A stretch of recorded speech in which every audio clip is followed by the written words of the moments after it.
మీకేమన్నా ఇబ్బంది అయిందా ఎక్కడ? ఎనీబడి? ఫుడ్ బాగుంది కదా? నేను కూడా తిన్నానుగా.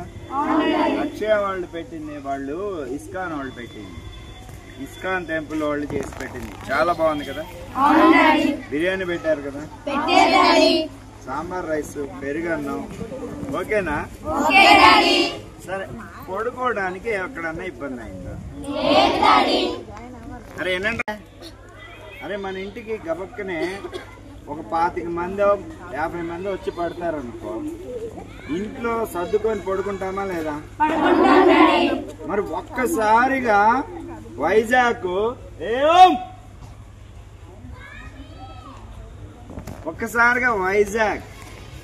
పోయి 25,000 మంది మనం పడ్డాం. మనకి అకామిడేషన్ ఇచ్చారు, మంచి భోజనం పెట్టారు, అవునా కదా? స్నాక్స్ ఇచ్చారా లేదా?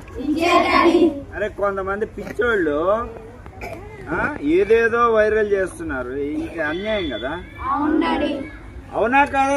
సార్ నో, అది కావాలి. మీరు ఎవరన్నా నిజంగా ఎవరన్నా ఇబ్బంది పడ్డారా పడుకునే విషయంలో కానీ తినే విషయంలో కానీ? అంత బాగుంది కదా. మనం వరల్డ్ రికార్డ్ కూడా బాగుంది కదా. మీ అందరికీ కూడా 2 రికార్డ్ సర్టిఫికెట్లు ఇచ్చే ఏర్పాట్లు చేస్తున్నాము. మళ్ళీ అప్పుడు వస్తా. గిన్నీస్ బుక్ ఆఫ్ రికార్డ్ పక్కన పెట్టి మా పిల్లల్ని ఎటు చేశారు అటు చేశారు, నిద్రలేదు, పడుకోవడానికి లేదు. పడుకోవడానికి మీ అందరికి స్థలం ఇచ్చారా లేదా? కేటాయించారా? ఎక్కడ ఇబ్బంది పడలేదు కదా? నమస్కారం. ఇంకా భోజనం బాగుంది కదా? ఇంకా మీరేమన్నా ఇబ్బంది పడ్డారా? ఎనీవేర్ బస్సులు ఎక్కడ ఆగినాయా? వెళ్ళారు వచ్చారు కదా, అవునా కదా? సరే, మళ్ళా ఇంకెప్పుడన్నా ఏదైనా చేద్దామంటే వస్తారా?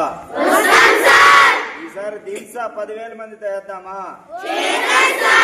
దింసా వచ్చిన వాళ్ళు చేయి పైకి ఎత్తండి. అందరూ ఎత్తేస్తే కొందరు సెలెక్ట్ చేస్తా.